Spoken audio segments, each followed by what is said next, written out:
Capítulo 3 do Instituto Geral de Perícias. Artigo 139-A.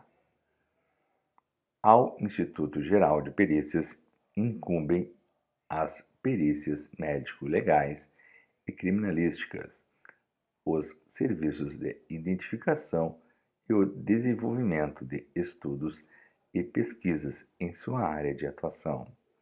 Parágrafo 1º. O Instituto Geral de Perícias, dirigido por perito com notório conhecimento científico e experiência funcional, de livre escolha, nomeação e exoneração pelo governador do Estado, tem seu pessoal organizado em carreira através de estatuto próprio. Parágrafo 2º. Os integrantes das carreiras do quadro de pessoal do Instituto Geral de Perícias terão regime de trabalho de tempo integral. Parágrafo 3º. Lei complementar organizará o Instituto Geral de Perícias. Título 5 das Finanças, da Tributação e do Orçamento, capítulo 1 do Sistema Tributário, seção 1, Disposições Gerais. Artigo 140.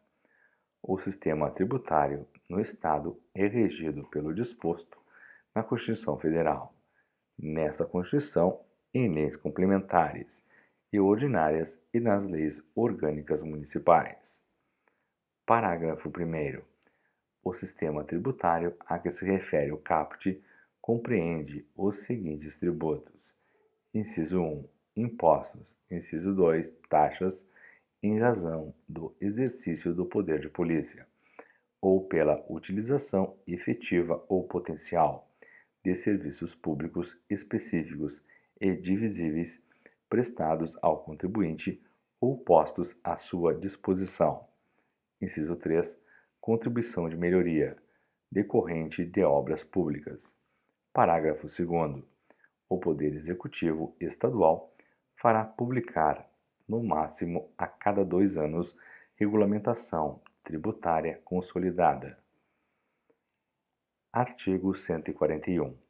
A concessão de anistia, remissão, isenção, benefícios e incentivos fiscais, bem como de dilatação de prazos de pagamento de tributo, só será feita mediante autorização legislativa.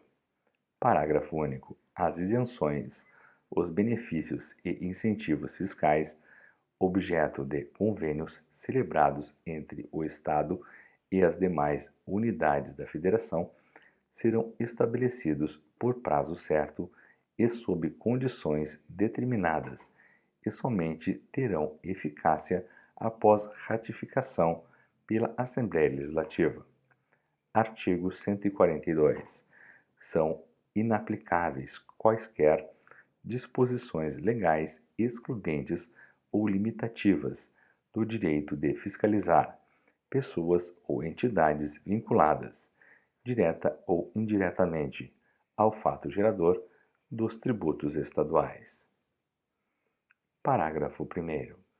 O Estado poderá firmar convênios com os municípios, incumbindo estes de prestar informações e coligir dados, em especial os relacionados com o trânsito de mercadorias ou produtos, com vista a resguardar o efetivo ingresso de tributos estaduais, nos quais tenham participação, assim como o Estado deverá informar os dados das operações com cartões de crédito e outros às municipalidades para fins de fiscalização e de recolhimento do imposto sobre serviços de qualquer natureza, como disposto no Código Tributário Nacional. Parágrafo 2º.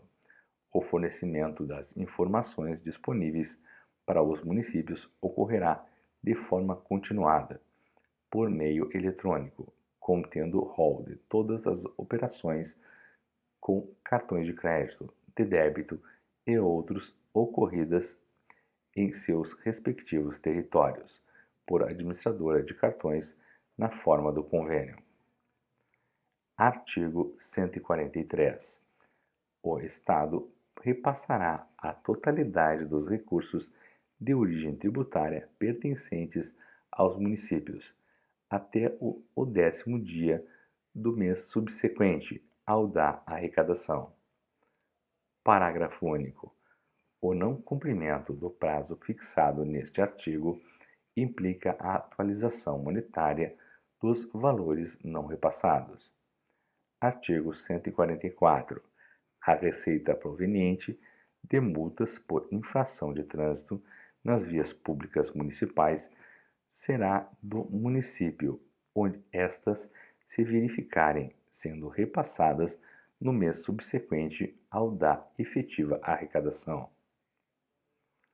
Seção 2 dos Impostos do Estado. Artigo 145.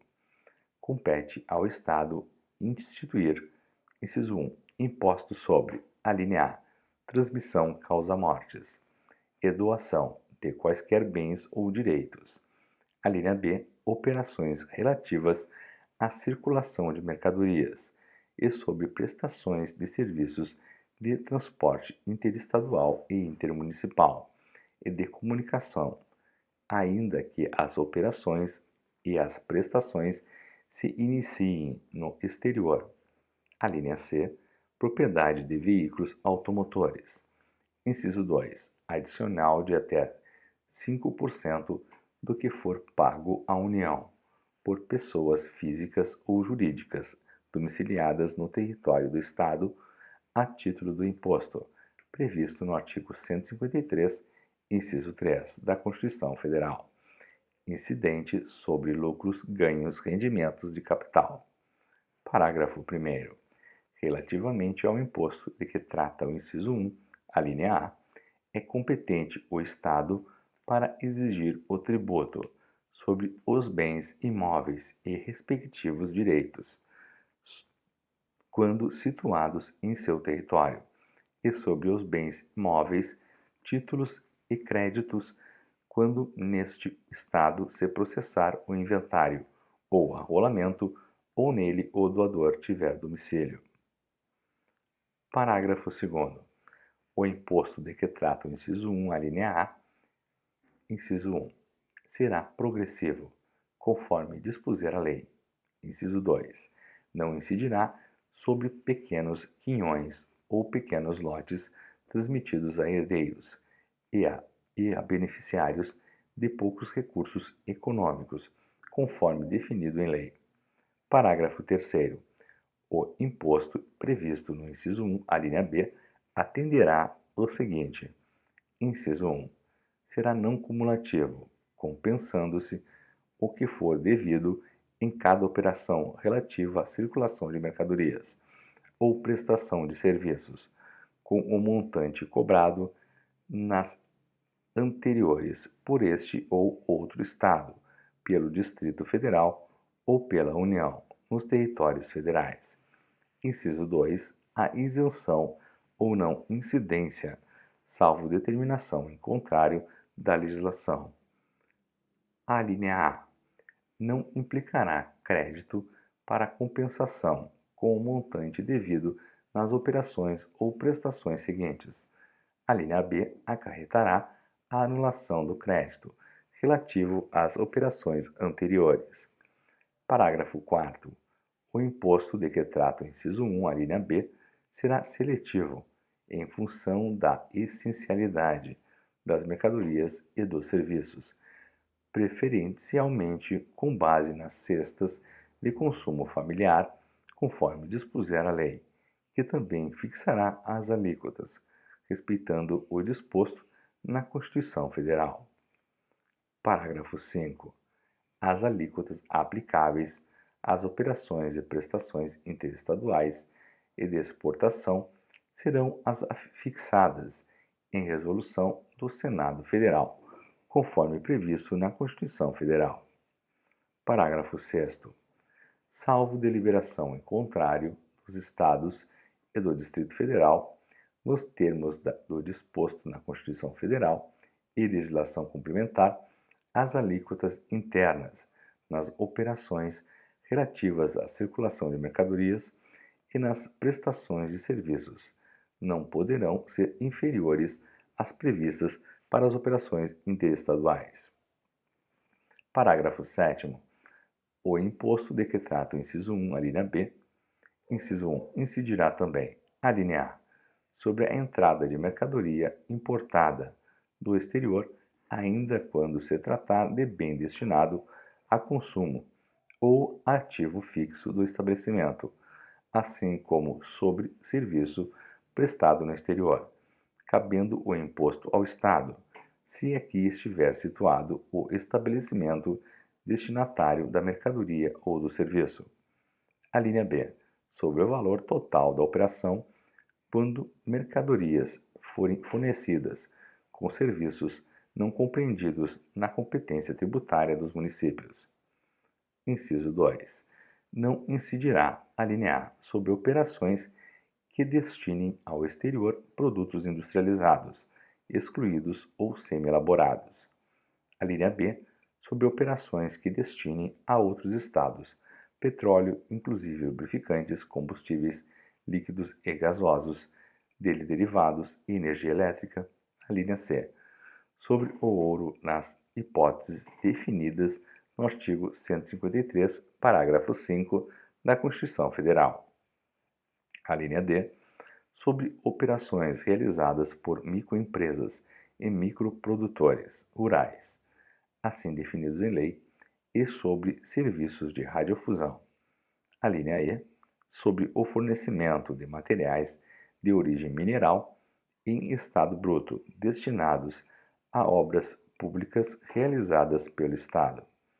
Inciso 3, não compreenderá, em sua base de cálculo, o montante do imposto sobre produtos industrializados, quando a operação realizada entre contribuintes e relativa a produto destinado à industrialização ou à comercialização configure fato gerador dos dois impostos. Parágrafo 8. O imposto previsto no inciso 1, a linha C, deverá ser progressivo em função do valor e de outras características dos veículos automotores, conforme disciplinado na lei.